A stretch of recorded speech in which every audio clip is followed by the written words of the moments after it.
think it's a very respected organization. And we are very pleased also to see that you are part also of this discussion.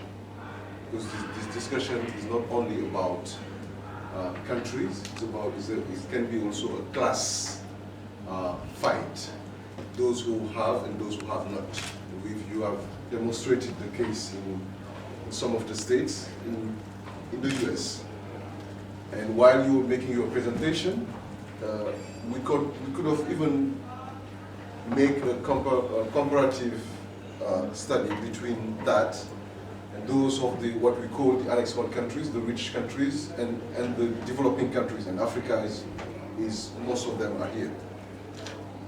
When we are talking about climate change issues, most of the time what we see is that one of my friends was telling me that maybe if the flood gets to New York, they will do something. So I think it's very important that we understand the complexity of the different powers that are playing, even within our countries also. There are different powers also. Corporate, and I'll explain to you the case of land investment. The land grabbing, by the way, you will not see that word often because it is being avoided. They use the very fine words of land acquisition, land investment, farm lands. But whenever you say land grabbing, and they will come sometimes aggressively and say, but what have we grabbed? And I'll explain to you what they have grabbed. So some of these, I won't go long to it because I'll go to some of the slides that I think are very important. But we work on what we call a land matrix partnership. Because when it was in 2008, and I'm working in the Pan-Africa climate, not Pan-Africa, Pan-Africa reference group. It's a group of staff working in Africa on African issues. And we thought that it would be good for us working here in Africa to have a group that deals with the African issues. So we formed that group, and we thought that it would be good to, by the way, try to know how much of those land are exactly being acquired. In 2008, you can browse on Google and anywhere, but you will not see a clear picture and figures about how many of those land have been acquired in Africa. So we keep on working with media, with research institute, with other NGOs to try to find out how many of those have been done. We rely a bit on the World Bank report, which shows that, they come with a figure of 45 million hectares have been acquired between 2008 and 2009, less than a year. We come up with this figure, 227 million hectares. Between 2001 and 2011, in 10 years, which is actually the size of Western Europe, has been acquired in developing countries. The bulk of it has been acquired in Africa, 75%, according to the World Bank. That's not my figure, so I think the World Bank is quite a good company to rely when it comes to some of the figures. So that's what they say. 75% has been acquired in Africa. And I'll present you quickly the case of Uganda with a company, a UK company, that was behind that. And you will understand what had happened.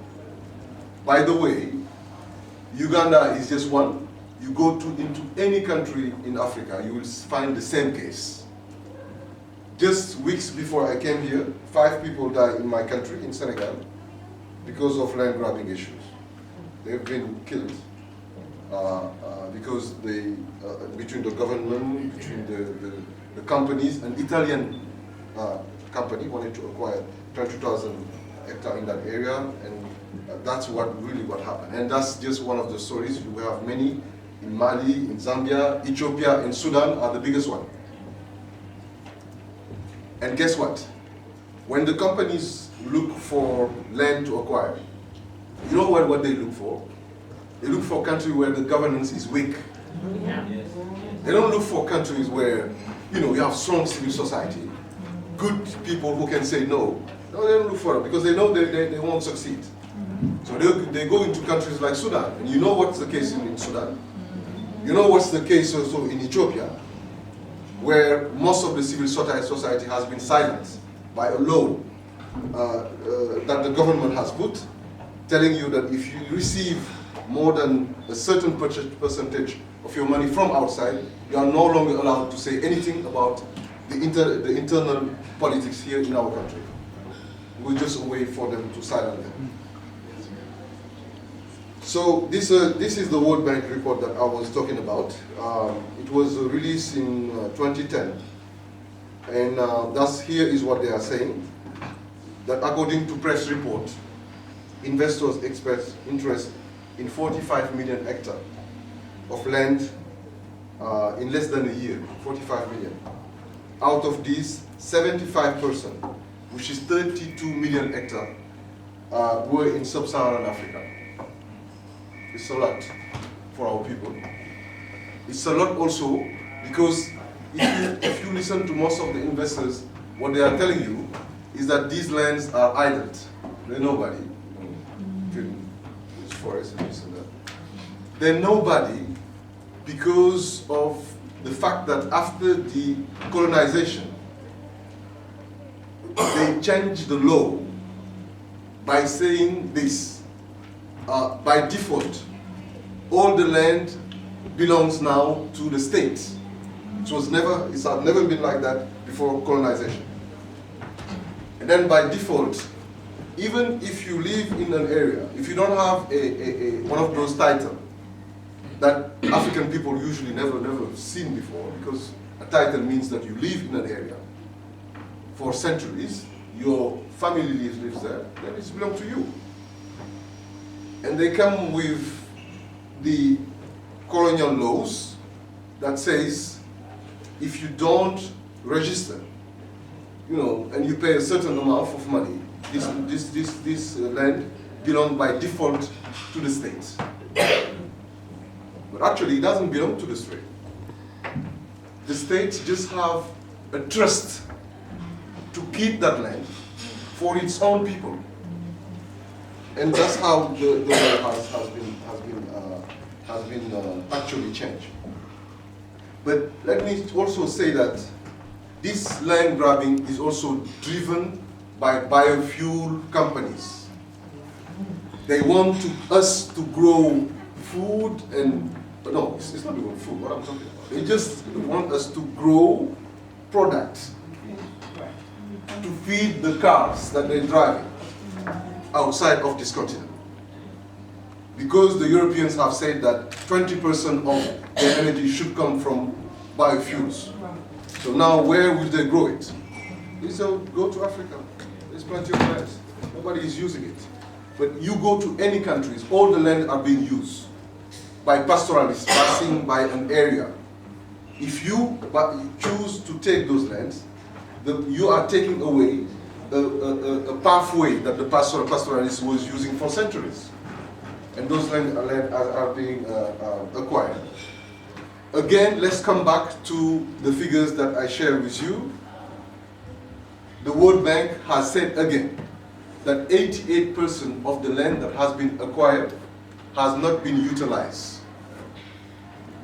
Talking about investment, yes, we want investment. We want adequate investment. How come you have acquired this many land and 88% of them are not utilized? What are they looking for? Speculation. They just want to speculate. In 2008, when there were riots in most of the African cities because people did not have any means to buy food, they go outside and riot. They will riot in Cameroon, in Senegal, where I live. Because for most of our people, 70 to 75% of their revenue is spent just to get food. Just to get food. If you raise the price of food, you are actually putting them at the edge where they can no longer have a margin to spend money for education, to spend money for basic services. So that's the reason why you can see that taking away land is actually a power situation where the resources of this continent is being controlled by big corporations.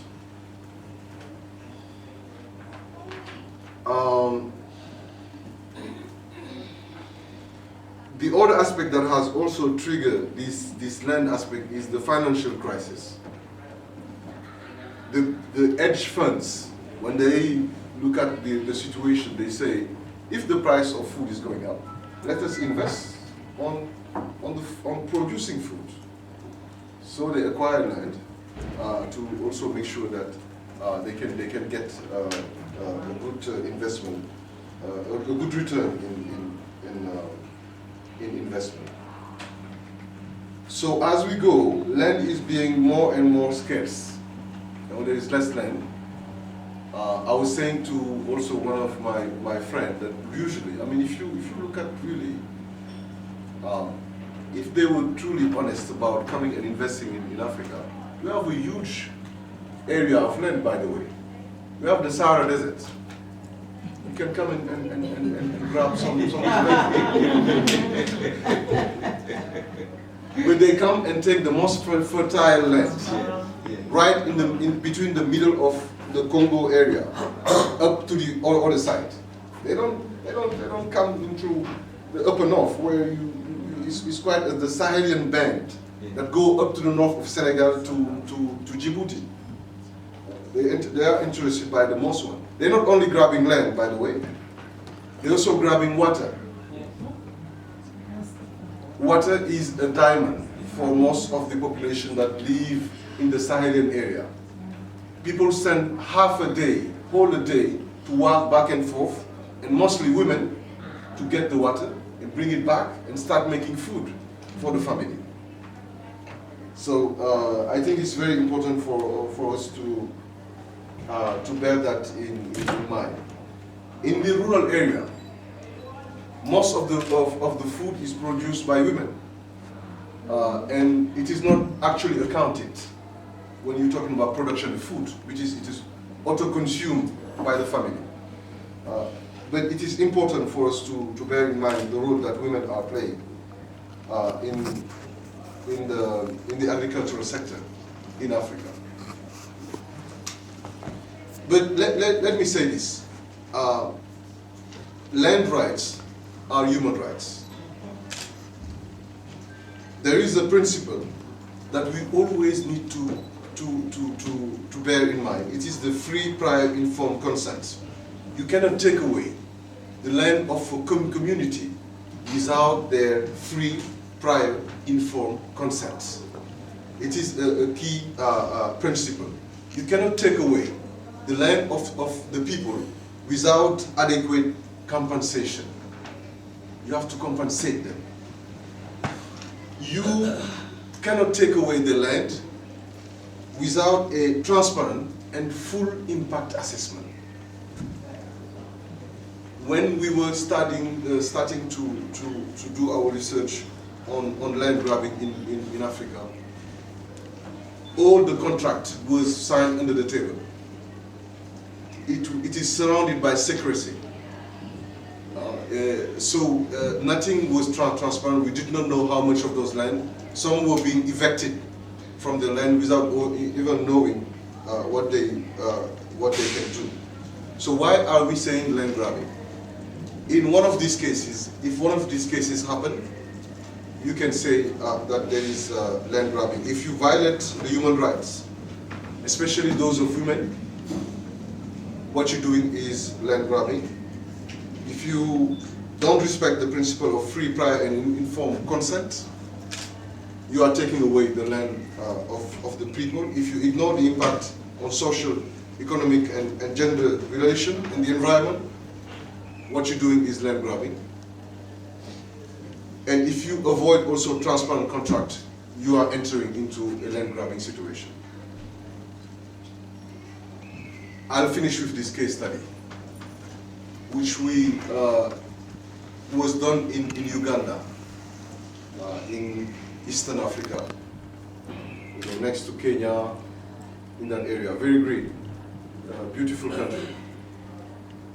In Uganda, more than 20,000 people were evicted without compensation or alternative land to make way for timber plantation run by a UK company called New Forest Company, NFC. NFC says that it's a sustainable and socially responsible company and that it creates jobs, builds schools, and health facilities as community development. That's what they say. Go to their website. They're very environmentally responsible. People say that company took part in some eviction despite high court order in place restraining in eviction. That's what the communities had said. Many people said that they were evicted violently, homes were burned, crops destroyed, and livestock butchered. I had pictures of the Ugandan case. Unfortunately, I don't have it here with me. But you can see that before, there was school in there. Their kids were going to school in that area.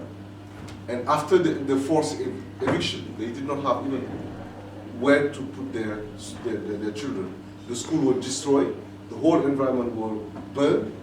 And that's how they end up with NFC. NFC denies that it was involved in any of those evictions.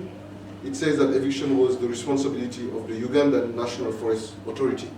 You can see the back and forth thing between the government and the company. People said that they were not consulted and they were not given any consent. So I just want to finish my presentation here. It's a long presentation, so I don't think I should abuse of your time. But just to say that here again is another example of how big corporations are not only destroying the environment, but also taking away the resources. Climate change is not only an environmental issue. Climate change is a human rights issue, is a development issue for us in Africa. When we talk about climate change, we don't think about the emission of CO2, because Africa is not responsible for it. Less than 4% of those emissions of CO2 are coming from Africa, and out of those 4%, if you take out Egypt and South Africa, where we are, you're left with 0.something% for sub-Saharan Africa, except sub-Saharan Africa. So we're not really emitting anything. So we are concerned by the impact that climate change is having into the environment of people. We have spent time with the Trans-Caravan of Hope here in Durban, where farmers were telling us and teaching us, by the way, how to adapt. And teaching us also how the climate is impacting their daily life. And I think, as Augustine has said, let us have the victims and the people say it with their own words, with their own voice, how they are being impacted by climate change, how they are being impacted by corporations, and make sure that those who are there at the ICC negotiating are negotiating on behalf of those people, not on behalf of the big corporation. Thank you very much for your time.